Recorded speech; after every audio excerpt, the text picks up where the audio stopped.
చంద్రబాబు నాయుడు గారి hot comment. YCP నేతలతో ఎట్టి పరిస్థితుల్లో వేదిక పంచుకోవద్దు అని చెప్పి స్టేట్మెంట్ ఇచ్చారు. కానీ మన చంద్రబాబు నాయుడు గారే ఇటీవల సాయిరెడ్డి గారితో బెంచి పంచుకున్నాడండి.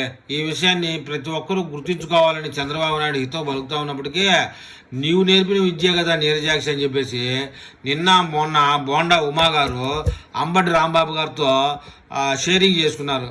కాపోళ్ళు ఒకటి, మిగతా వాళ్ళు ఎవరు పార్టీకి అవసరం లేదన్నట్టుగా తయారైంది. మొత్తానికి చంద్రబాబు నాయుడు చెప్పింది మంచిదే కానీ వైసీపీ నేతలతో ఎట్టి పరిస్థితుల్లో వేదిక పంచుకోవద్దని చెప్పింది మంచిదే కానీ అయితే ఆయనే దాన్ని పాటించలేదే అంటున్నారు. మొత్తానికి టీడీపీ నేతలు వైసీపీ నేతలతో కలవద్దని చెప్పింది మంచిదే. అయితే జగన్మోహన్ రెడ్డి బినామీ సంస్థలు మాత్రం పనులు చేస్తూ ఉండొచ్చు. జగన్మోహన్ రెడ్డికి బినాములుగా ఉండేవాళ్ళు తెలుగుదేశంలో పనులు చేసుకొని కాంట్రాక్ట్లు చేసుకునే పరిస్థితి ఉంది.